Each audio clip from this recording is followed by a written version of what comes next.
Salut les amis et bienvenue sur Zoom. Je vous accueille aujourd'hui, donc on va commencer cet épisode au bureau. Donc ce matin, je viens vous présenter le moteur K16. Je vais vous parler données, informations techniques. Avoir un bon allumage, c'est quand même primordial. Et on finira par aller faire un petit essai avec la pédale d'accélérateur à 100%, où là vraiment ça va décupler un maximum de puissance.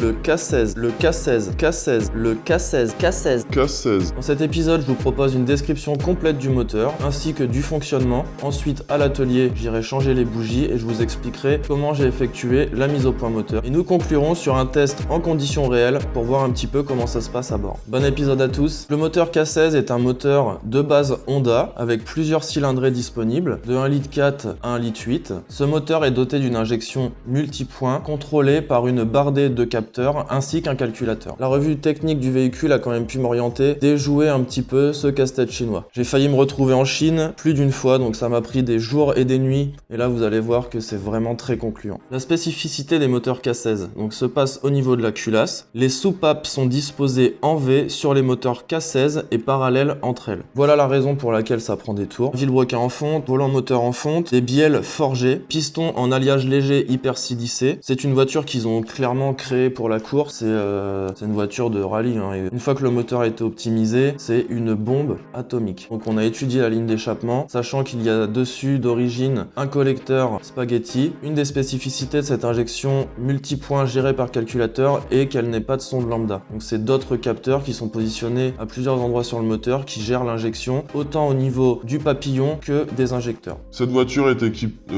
Ce moteur est équipé d'un papillon en 48 de type Lotus. Évoluer sur un 52 n'est pas intéressant étant donné que la différence est très minime et que ça marche déjà assez fort. Revenons sur le fonctionnement du moteur K16. Clairement, c'est une usine à gaz. Pour commencer, je vais vous citer les capteurs qui sont situés sur ce véhicule. Donc on a un potentiomètre pédale, on a un potentiomètre papillon, on a un actuateur de ralenti, ainsi qu'un capteur de position vilebrequin, un allumage électronique autogéré par le calculateur. L'avance est gérée grâce à la dépression prise sur le collecteur d'admission. Parlons déjà du ralenti sur ce genre de moteur. Le ralenti est autogéré par le calculateur par le biais du potentiomètre pédale, du potentiomètre papillon, du capteur de position vilebrequin, mais aussi de la sonde de température. Venons-en maintenant au fonctionnement moteur. Donc j'ai dû faire une frise pour qu'on se rende un petit peu compte de la violence. C'est un moteur qui a une amplitude de 0 à 8000 tours en rupture d'allumage. Avant de finir en Chine, j'ai quand même fini par comprendre le fonctionnement. Je vais expliquer les différentes phases de fonctionnement de ce moteur car c'est quand même assez complexe. De 1000 à 3000 tours, c'est le fonctionnement cruising, le fonctionnement normal. Le potentiomètre pédale ne doit pas être activé plus de 1,5 cm, sinon il y a déjà trop de couple. De 3000 à 5500 tours, on va avoir le mode GTI, le couple va démarrer à 3000 tours où vraiment là on ressent la poussée du véhicule et ça commence à faire du bruit, ça commence à être là vraiment GTI. Et de 6000 à 8000 tours, on va avoir la phase VTEC où là vraiment ça hurle dans tous les sens et on a l'impression d'être à bord d'un avion qui est en train de décoller, d'une carlingue, c'est vraiment hallucinant. Donc bien comprendre ces trois phases de fonctionnement, sachant que l'ouverture du potentiomètre va être en fonction de ce qu'on a envie de rechercher comme sensation. Si on est en ville, qu'on est en mode cruising, on va donc être à pas plus d'1,5 cm pour les manœuvres qu'il fallait appuyer un demi-centimètre sur la pédale. Et ça suffit en fait étant donné que toute la voiture est autogérée. Pour la deuxième phase, potentiomètre à 50. Pour la troisième phase, potentiomètre à 100% pour activer le système VTEC. On peut voir que c'est quand même un système assez complexe, c'est pas un moteur de tous les jours, c'est pas une Peugeot, ça n'a rien à voir avec nos françaises. Là c'est une voiture digne du Mont Aquina. On va pas en dire plus sur ce moteur, je viens d'acheter les nouvelles bougies, toutes les bougies et chaque moteur a son écartement d'électrode. Donc je vais tester avec un jeu de cale qui est réglé à 85, voir si l'électrode est réglée à la bonne ouverture. Ça passe difficilement quand même. Voilà, un petit contact sur les bords de l'électrode, pas en plein milieu, et on peut rétablir l'électrode à 85. Donc ici on a une électrode fendue, NGK, performance. Étant donné qu'on est plus naïf et qu'on laisse souvent trop de détails de côté, je vais tester tous les écartements de chaque bougie neuve parce que si elle est tombée, ça a pu modifier l'écartement. L'écartement est bon, on va aller procéder maintenant au changement des bougies. Je vais vous faire un petit peu un topo sur la mise au point moteur et puis on va avancer dans cet épisode. Je vous retrouve à l'atelier, à tout de suite. Ah, j'oubliais, pour que vous compreniez le délire, j'ai étudié ce matin le rapport poids-puissance du véhicule. Donc grâce à la préparation, on est redescendu sur un rapport poids-puissance à 6,15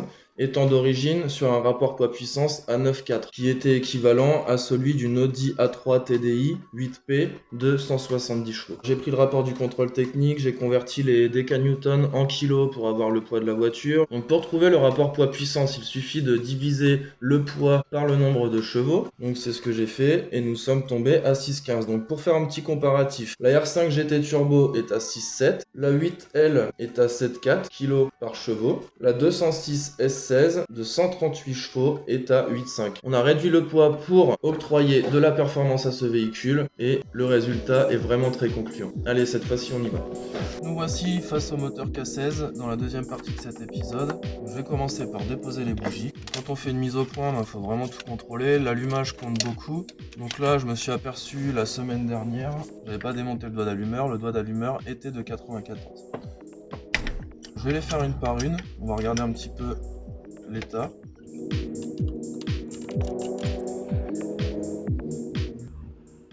C'est pas dégueu. Vous avez nettoyé la semaine dernière avant de finir le réglage. Quand on met une bougie neuve, donc on a le petit joint qui vient s'écraser, donc il faut bien serrer une première fois en contact et resserrer. Petit détail des fois, mais bon, ça évite d'avoir une bougie desserrée et puis d'exploser un filetage de culasse. Elles sont relativement propres, elles ont une bonne couleur. Chocolat, comme ça qu'on dit, je crois.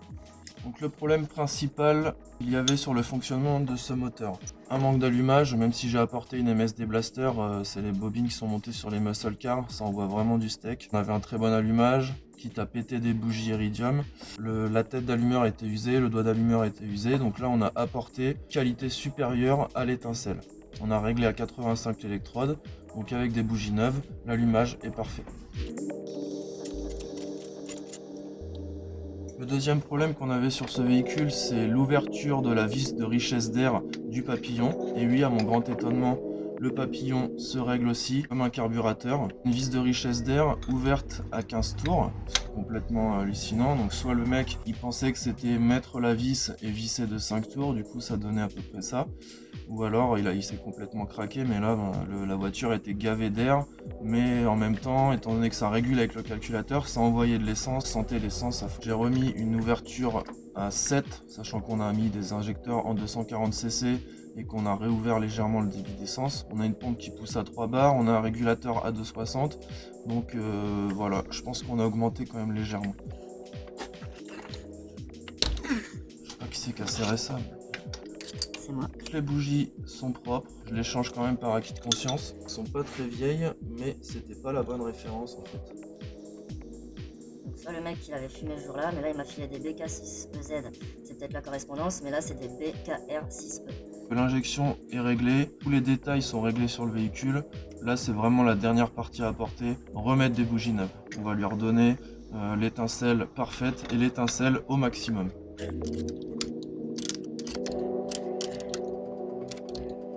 Alors une fois qu'on a replacé les bougies, on va replacer les antiparasites. Ce qui est bien sur ce modèle là, c'est qu'ils ont une longueur, donc on ne peut pas se tromper.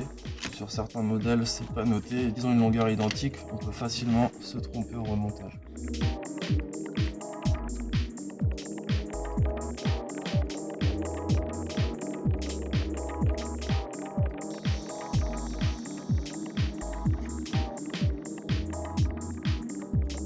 Voilà donc ce qu'est un série K. On a une culasse quand même assez imposante, une vingtaine de centimètres sur le haut.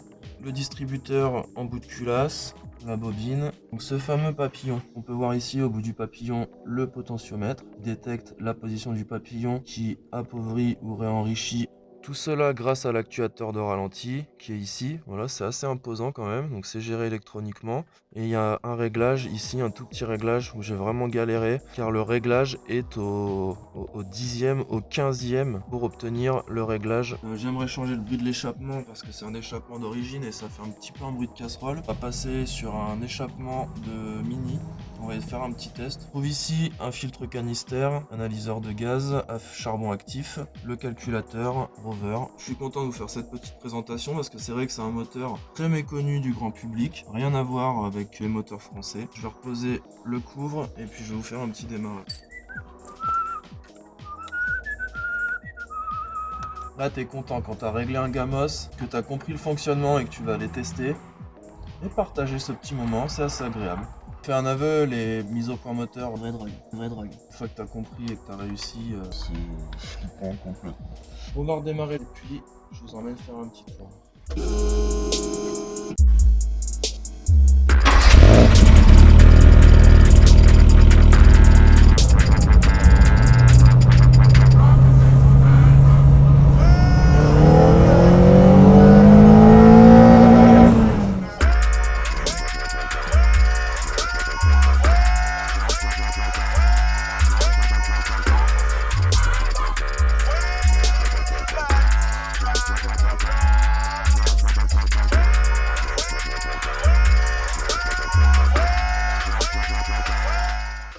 Y'a quelqu'un ou y'a personne?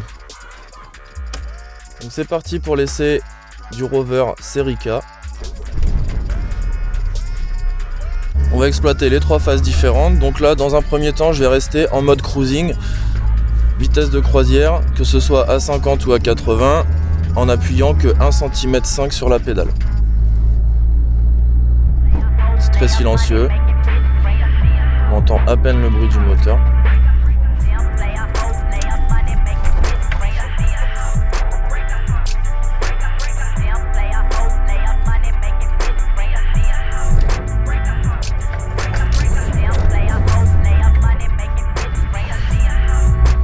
Donc le mode cruising peut être utilisé de 30 à 110 km/h.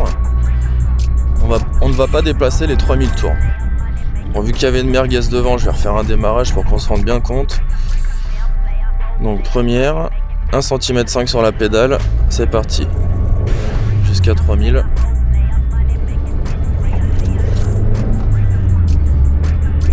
Troisième, on passe les 50 km/h.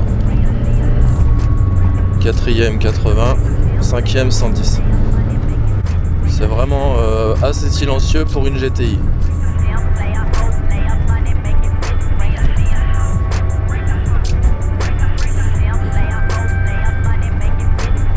Donc même dans une montée, on est en cinquième, on est à 3000. L'avantage de ce véhicule, on rappuie et ça repart. Ça relance instantanément. Donc une fois qu'on passe sur le mode GTI, la plage de 3000 à 5000, voilà, ça donne ça.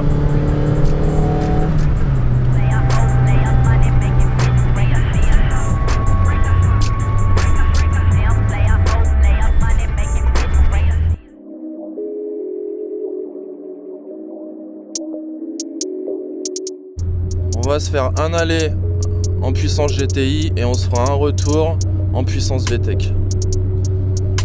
Donc le GTI de 3000 à 5000, c'est parti, deuxième, cinquième. 50% du potentiomètre.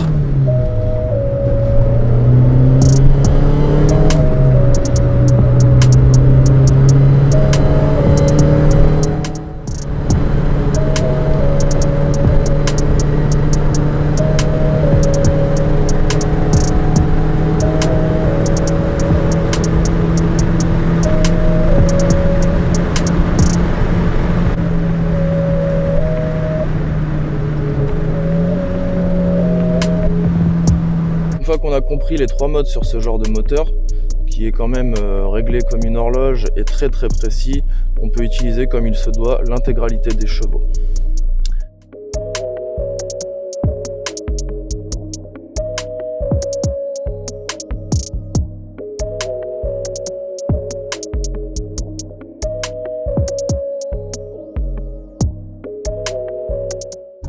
Donc une fois le mode GTI admis, on va pouvoir enfin utiliser le mode VTEC.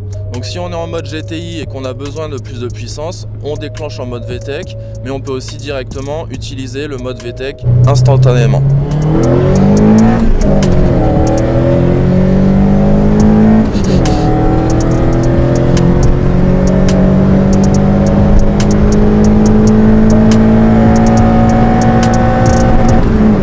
Le truc, c'est un avion quoi.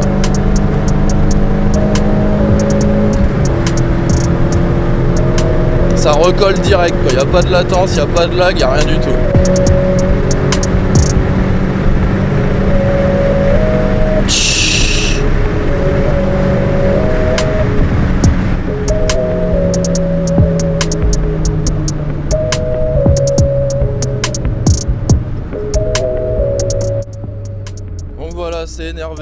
feu, faut bien comprendre comment ça fonctionne. C'est piloté dans tous les sens, c'est bardé de capteurs. Je m'attendais vraiment pas à ça en achetant une 114 GTI de 94. Je vous laisse, je vous dis à une prochaine. Roulez prudemment, à très vite, ciao.